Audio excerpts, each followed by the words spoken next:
Bonjour Jacques Langelier. Bonjour Cathy. On est reparti pour une deuxième entrevue depuis le début de la saison. Eh parce oui. que la première fois que j'ai eu une entrevue, c'est avec toi. Je tiens à le souligner. Alors, c'était fantastique. Tu as toujours des bonnes choses à dire, mais je me pose une question. C'est la deuxième fois que je te vois en 2 mois. Est-ce que c'est parce qu'il faut qu'on se renouvelle ou c'est parce qu'il se passe vraiment des choses ici puis ça n'arrête pas de bouger au centre Je dis les deux choses. De toute façon, nous autres, on revient toujours sur des activités qui ont lieu de façon à encore mieux informer la population. Mais on revient, c'est sûr qu'aujourd'hui, on a des choses nouvelles, des points d'information à donner qui sont intéressants pour l'ensemble de la population. Ça fait qu'on se renouvelle, oui, mais on demeure toujours sur le terrain pour rappeler ce qu'on fait. Puis ça ratisse quand même assez large. On va regarder plusieurs choses. Oui. La première, c'est pour remercier ceux qui travaillent avec vous. C'est la base de votre organisme, les bénévoles. Il y a un prix hommage qui se dessine. Oui. Et en quoi est-ce que ça intéresse notre population? Bien, ça intéresse très certainement la population. D'abord, ça s'appelle Prix Hommage Bénévolat Québec. Puis la nouveauté cette année, c'est sûr que là, je vais donner de l'information générale aux gens. Si jamais ils ont besoin d'informations, à ce moment-là, ils peuvent m'appeler. Je suis, on va dire, le porte-parole pour la MRC Rocher-Percé. Okay. Donc, je vais expliquer en quoi ça consiste. Puis cette année, on va parler de la Gaspésie et les Îles-de-la-Madeleine. C'est tous les centres d'action bénévoles qui sont les porte-paroles du Prix Hommage Bénévolat Québec. Puis ça, c'est comme un velours pour nous autres, parce qu'on a toujours dit qu'un centre d'action bénévole, c'est la porte d'entrée, c'est le carrefour de l'action bénévole. Donc, je pense qu'on est très bien habilité à donner l'information. Alors, si tu permets, je vais donner l'information qui va répondre à plusieurs questions, mais c'est nouveau pour nous autres. Donc, l'information, on la reçoit comme on peut. Si on accroche avec quelque chose, si on veut d'autres informations, on rappelle au centre, on va être là pour l'expliquer. D'abord, le Prix Hommage Bénévolat Québec, en 2016, ce sera la 19e édition. Remis par le gouvernement du Québec, il vise à souligner l'engagement exceptionnel de bénévoles et d'organismes de toutes les régions du Québec en vue de promouvoir et de favoriser l'engagement bénévole. Il est l'une des plus hautes distinctions gouvernementales en matière d'action bénévole et chaque année, un maximum de 40 personnes et organismes sont reconnus afin de souligner leur implication sociale dans leur communauté. Ça fait que c'est pas rien quand même. Il y a 3 catégories. Alors, ceux qui m'écoutent peuvent faire partie d'une de ces catégories-là. Et dépendant de la catégorie, si on démontre un intérêt pour ça, à ce moment-là, on nous appelle. On va travailler avec ces gens-là. Il y a la catégorie jeunes bénévoles qui est de 14 à 35 ans, qui rend hommage à ces personnes-là avec un prix distinctif dans le domaine des communications pour souligner l'engagement d'un ou d'une jeune bénévole. Il y a le bénévole comme tel, évidemment 36 ans et plus, qui ont particulièrement contribué à l'amélioration de la qualité de vie de leurs concitoyennes et concitoyens. Il y a aussi des organismes qui peuvent se prévaloir de ce prix-là. Souligne des organismes à but non lucratif qui ont adopté de bonnes pratiques pour favoriser l'engagement et la motivation de leurs bénévoles et qui sont reconnus pour l'action de leurs bénévoles dans la communauté. En 2015, il y a eu un prix Gaspésie et les Îles-de-la-Madeleine, Hommage Bénévolat Québec, qui a été décerné à Mme Cécile Loisel de Passepébiac. Ça veut dire que Mme Cécile Loisel s'est démarquée du lot de l'ensemble des bénévoles, peut-être qui ont appliqué là-dessus, par l'ensemble de ce qu'elle a fait comme bénévolat. Donc, ça veut dire que, théoriquement, elle a touché à plusieurs formes de bénévolat. Elle a sans doute mis sur pied différentes fondations, différents organismes. Elle a participé à beaucoup de choses depuis de nombreuses années. Il y a des critères dans lesquels on ne rentrera pas ce matin, mais si les personnes sont intéressées ou comme organisme, à ce moment-là, ils nous appellent. La période d'inscription va on est en période d'inscription et ça va jusqu'au 5 décembre. Passé le 5 décembre, on oublie ça. Ça peut aller, moi, je connais quelqu'un, je peux soumettre quelqu'un, ou je fais partie d'un organisme, mon organisme peut soumettre quelqu'un. Oui. OK. Oui. L'organisme peut s'inscrire et l'organisme peut dire, moi, je connais quelqu'un dans mon organisation, regarde, il est là depuis, je ne sais pas, 15-20 ans, il a fait ci, il a fait ça, je ne peux plus finir d'énumérer. Je peux présenter une personne au nom d'une organisation. À ce moment-là, ça veut dire un bénévole et non pas une organisation. C'est l'organisation qui va le chapeauter. Mais ça va devenir un bénévole inscrit au Prix Hommage Bénévolat Québec. Et si vous êtes porte-parole, les CAB deviennent des porte-paroles de ceux qui vont être représentés finalement. Qu'est-ce que je voulais dire? Donc, je suis en train d'oublier méchante Cathy. C'est pas grave. C'est des choses qui arrivent, ça. Oui. Oui, c'est des choses qui arrivent. Absolument. C'est triste, par exemple. C'est pas grave. Ce que je peux te dire pour t'aider là-dessus, c'est que la remise des prix, se tiendra le 12 avril 2016 à l'Assemblée nationale. Chaque lauréate et lauréat peut, s'il le désire, être accompagné d'une personne de son choix. Puis ceux qui ont moins de 18 ans, bien, c'est sûr que, regarde, on y va avec une personne qui est responsable de lui. C'est pas grave, ça, Cathy. Moi, ça m'arrive régulièrement. Ben moi, je suis confuse parce Ah, que... pas du tout. Parce que Pas du c'est un peu triste, mais j'avais j'avais vraiment une question à Ben, te poser. peut-être qu'elle Et reviendra c'est plus parti. tard. Je peux te rappeler, par exemple, parce Ben que dès oui, qu'on a des ben questions oui, ben là-dessus, oui. on rappelle... Si elle te revient d'ici à la fin de l'entrevue, je ne trop pas. Je l'ai retrouvé. Bon, Alors, si ce on sont y va. les cadres qui sont les porte-parole dans chaque région, dans chaque municipalité des bénévoles présentés, est-ce que vous faites partie du jury aussi? Non. OK. Non. Alors, qui décide À ce quel est le moment-là, c'est bénévole un comité. émérite? Là, je n'ai pas rentré dans les détails parce qu'il y a beaucoup de membres de la Fédération des centres d'action bénévole. Donc, ils vont aller chercher probablement des gens des centres d'action bénévole pour faire un petit peu le porte-parole, si tu veux. Moi, je ne peux pas être choisi, mais ils peuvent choisir une direction, par exemple, qui est plus à l'affût de mandater, par exemple, un autre organisme ou un autre bénévole. Mais effectivement, le comité comme tel, je ne peux pas te répondre. Mais c'est sûr que la Fédération des centres d'action bénévole est là. Il y a le SACA, Action communautaire autonome, service, en tout cas, quelque chose de même. Il y a le gouvernement qui délègue des personnes aussi. C'est un comité qui est large, mais je ne peux pas te dire exactement la composition. OK. Et... C'est une bonne question. Oui, je n'irai pas à te demander non plus qu'est-ce que ça donne le fait d'être nominé, le fait de gagner le prix. Bien sûr, on entend parler de soi, c'est une espèce de reconnaissance, c'est un prix reconnaissance. Exactement. Puis ça fait, je pense, ça fait miroiter aussi tout ce que le bénévolat peut faire de différent dans la qualité d'une communauté. Ça peut dire aux gens, « Hey, cette personne-là a travaillé pendant 20-25 ans comme bénévole, à faire ci, à faire ça, et dans ma région, voici ce que ça a donné. » Oui. Ça peut faire en sorte que des gens sautent un petit peu haut en disant, « Oui, dans la MRC, ça s'est passé, bien j'en reviens pas. » Alors, c'est tout un honneur pour une MRC, c'est tout un honneur pour une organisation, un bénévole, pour la communauté en général. C'est pour ça que le prix Hommage Bénévolat Québec, là, c'est pas rien, parce qu'après ça, c'est publicisé, puis on sait plus, là. Puis ça fait aussi, ce qu'on s'est rendu compte de par les réunions qu'on a eues, c'est que ça suscite un intérêt à devenir bénévole pour des personnes. Si moi, je te soumets quelqu'un, est-ce que c'est toi qui remplis toute la paperasse ou je dois remplir? C'est toi qui vas remplir Moi, je te fournis la documentation, je te fournis les personnes à qui appeler pour mieux documenter ton inscription. Okay. À ce moment-là, moi, je suis comme une aide là-dedans. Je vais te référer aux personnes qui vont t'aider pour s'assurer que c'est très, très bien fait et très complet. Et c'est quoi qu'ils demandent comme renseignement? Fait que dans le fond, j'ai le porte-parole pour te déléguer à une personne qui, elle, va dire, voici, moi, c'est mon domaine. L'inscription, voici ce que ça comprend. On a besoin d'eux, on a besoin d'eux, on a besoin d'eux. C'est important, même si les organismes courent toujours après leur financement, courent après tout, de prendre le temps et de penser à soumettre quelqu'un parce que, justement, les bénévoles, c'est beaucoup d'implications, c'est pas de salaire. On encourage beaucoup parce que souvent, des bénévoles, c'est tellement des gens qui ont un grand cœur puis qui font ça comme si c'était tout à fait naturel. C'est correct que j'aide les autres, puis garde, je peux faire ma part. Mais à ce moment-là, quand on va les voir, puis on dit, garde, tu serais peut-être une personne intéressante à présenter au prix Hommage Bénévolat Québec, de par tout ce que tu as fait. Souvent, on est obligé de convaincre un petit peu, parce que la personne lui dit, regarde, je fais ça parce que je n'ai pas d'effort là-dedans, je fais ça parce que j'aime ça, je reçois tellement en retour. Oui, mais quand même, recevoir un hommage, c'est toujours flatteur. C'est comme une petite tape, là. Bravo, ce que tu as fait. Bien, on a hâte de voir, parce qu'on va savoir quand. Bien là, d'ici au 5 décembre, moi, en tout cas, ce que je dis à la population, c'est qu'on est là. Est-ce qu'on le sait seulement en 2016 qui va être élu? Oui. Okay. C'est seulement en 2016, là, au mois d'avril. Bien, je pense que ça se fait durant la semaine de l'Action bénévole. Oui, sûrement. Bon, en tout cas, ils vont sûrement s'adapter à ça, là, dépendant de la date des centres d'action bénévole. Ben non, par contre, ils disent que la remise des prix se tiendra le 12 avril. Donc, on ne déroge pas du 12 avril. OK. Même si la semaine de l'action bénévole est avant cette année, je pense.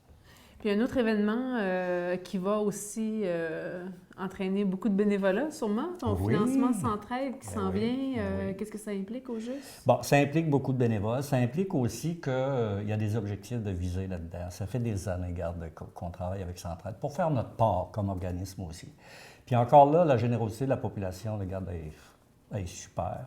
Puis un petit peu le but de l'activité, l'objectif. Là, à un moment donné, on disait, ben, c'est quoi ton objectif? Si tu, je ne sais pas, tant d'argent. Aujourd'hui, on a changé ça. De l'argent, ben oui, tout le monde ne court pas de l'argent. Mais l'objectif le plus noble qu'on peut viser, c'est de faire en sorte qu'on puisse aider le maximum de personnes dans un maximum de qualité de vie. C'est ça l'objectif qu'on vise. C'est sûr que plus j'ai d'argent, plus je peux répondre à cet objectif-là. Mais moi, ce que je dis dans ma MRC, puis on a le même langage un peu partout, c'est oui, l'argent, c'est comme ça qu'on va le faire, mais visons le but qu'il y a des gens qui en arrachent, puis qu'on va pouvoir les aider le plus possible. Puis chacun y va, dans les organismes participants, bien, chacun y va dans sa mission.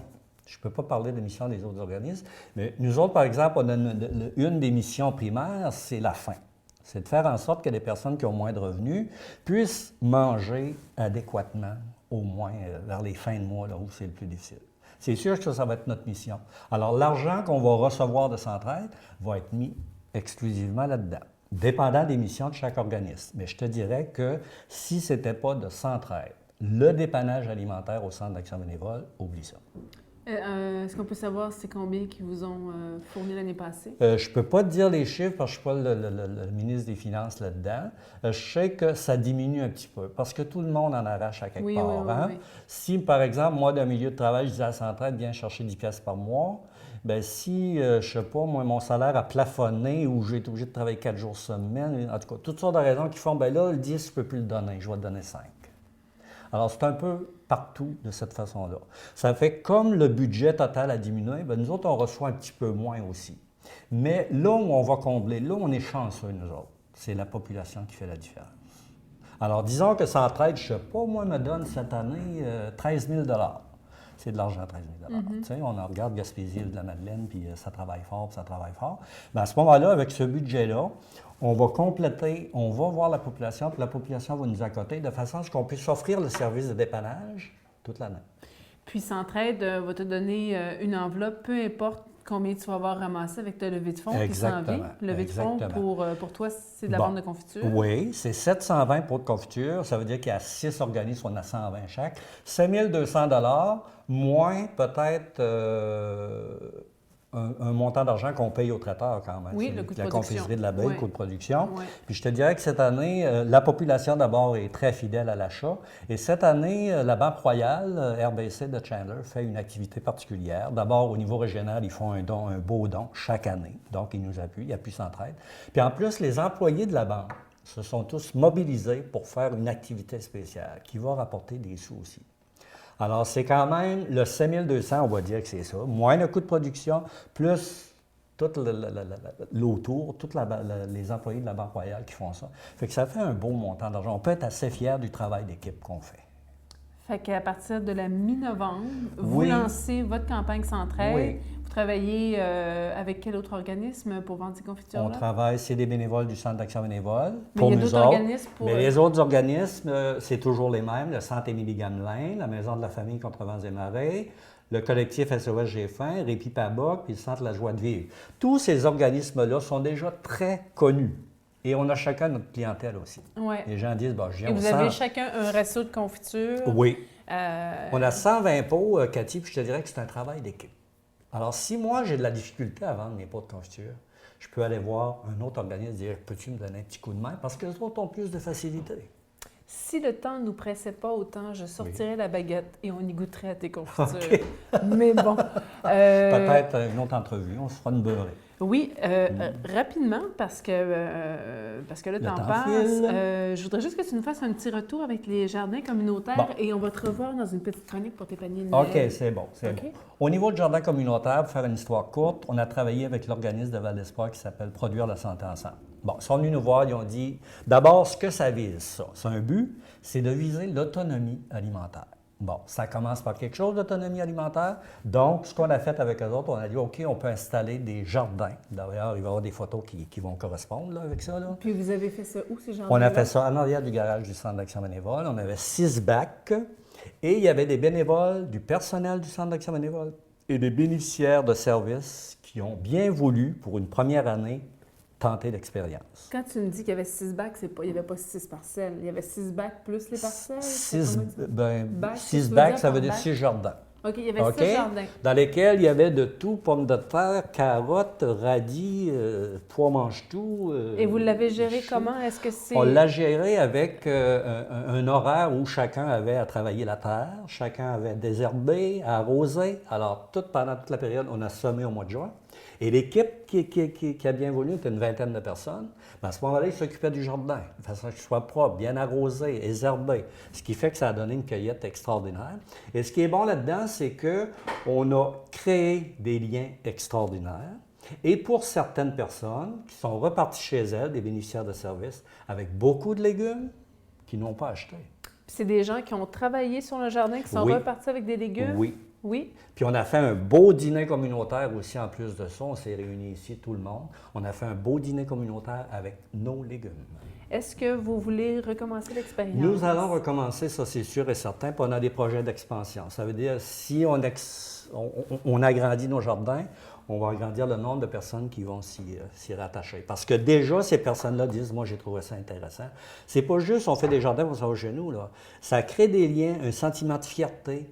Puis la personne qui est isolée souvent, on a eu des personnes là-dedans qui sortent pas beaucoup. Bien, ils étaient rendus ici très souvent, tellement ils étaient fiers de Mais ça. on s'entend que pour la qualité, acheter dans un magasin à grande surface, quand ça a été transporté du Oui, Mexique, madame. alors que ça pousse Oui, derrière madame. chez toi, là, la qualité est Ouais. autre chose. Je te jure, le bouilli de légumes, il était spécial. Est-ce que vous avez veillé à être quand même écologique Est-ce que vous avez mis des engrais? Est-ce que vous avez... Oui, je dirais écologique parce que produire la santé ensemble, il y a un monsieur là-dedans, il y a toute une équipe, là, mais tous les employés sont à l'affût de produits écologiques. Donc, la terre là, qui est venue nous porter, parce qu'ils sont venus nous porter cette terre-là, on a eu des budgets aussi pour acheter des pelles, puis des grattes, puis des ça. Mais Benoît Thirault, lui, il a une formation en agronomie. Alors, c'est pas n'importe quelle terre, puis c'est pas n'importe quoi qui va là-dedans. Quand il est à Val d'Espoir, lui, il fait tout ça, il compose tout ça, puis il arrive ici avec un produit de qualité. Ah ben c'est bien ça. Ouais, il n'y a pas d'engrais. Non, il n'y a pas Est-ce que d'engrais. c'était votre première année? Oui, OK. notre première année. On est allé chez Alimentaire, on est allé regarder ça aussi, puis Oui. on fait de la magie aussi avec une parcelle de terrain qui n'était pas très, très grand. Puis on travaillait avec plusieurs partenaires pour Oui. réussir à faire ça. C'est ça. En tout cas, nous Ouais. autres, ça a été une expérience extraordinaire. Je tenais à dire ça à la population, parce que souvent, la population, le centre d'action bénévole, bon, je sais qu'il y a du devenage, je sais qu'ils font des accompagnements médicaux, mais on fait pas mal plus que ça. Ben, c'est Ça, assez- c'en est une preuve. OK. On va passer à travers cet hiver-là et nous reviendrons au printemps voir Ben oui. qu'est-ce qu'on peut Ben mettre oui. dans ce jardin-là pour Oui. une Parce que deuxième là, saison. l'année passée, on ne savait pas trop, on s'est embarqué, mais qu'est-ce que ça va donner? Est-ce que les gens vont être fidèles à cette pratique de venir voir? Parce qu'on avait un horaire. Tel jour, c'est telle personne. Tel jour, Ouais. telle personne, tu fais l'arrosage, les herbages. Puis est-ce que tu avais des Chacun critères va à par- savoir qui pouvait participer ou tu as Non, eu assez des de personnes. monde puis tu avais Pour pas la besoin de première faire année, de- on est allé beaucoup vers des bénéficiaires de centre, OK. en leur expliquant exactement à quoi consistait le projet. Puis, on est allé aussi vers les personnes qui voulaient à l'interne, au niveau du personnel. Moi, j'ai travaillé là-dedans aussi, j'ai capoté, j'ai assez aimé ça, puis c'est incroyable. Puis, il y a aussi des bénévoles. On a impliqué quelques membres du conseil d'administration pour que ça devienne travail d'équipe.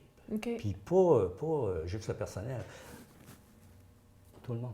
Puis la plus belle réussite, les plus beaux gros légumes que vous avez sortis? Ah, je te dirais que tout était beau, mais les céleris, c'était... Moi, je pensais jamais qu'on aurait eu des beaux céleris. C'est impressionnant, hein, quand C'est ça impressionnant. fonctionne. Ouais. Mais tout était beau. Regarde les tomates. Les tomates, bon, on a pu finir d'en ramasser. C'était vraiment bien dans tout, là. Il y avait de tout. Bien, c'est une belle Ouais. initiative, c'est Très belle. écologique, Oui, on est c'est très fiers. au niveau de la communauté, là, Ouais. effectivement, au niveau des liens, puis au niveau de ce que ça donne dans la bouche. Oui. Je vous souhaite de poursuivre dans Oui. cette Puis voie-là. ça peut faire des petits dans le sens, ben mon Dieu, j'en ferai un chez nous, moi. Ouais. Moi, j'ai ce goût-là, je ne sais pas si je vais le faire. On va chercher Ça m'a donné un l'expérience petit peu, en là. collectif, puis après ça, on est capable de ramener ça chez soi. Exact. Au plaisir. Au plaisir de se revoir. Oui. Merci, Cathy. Bonne saison.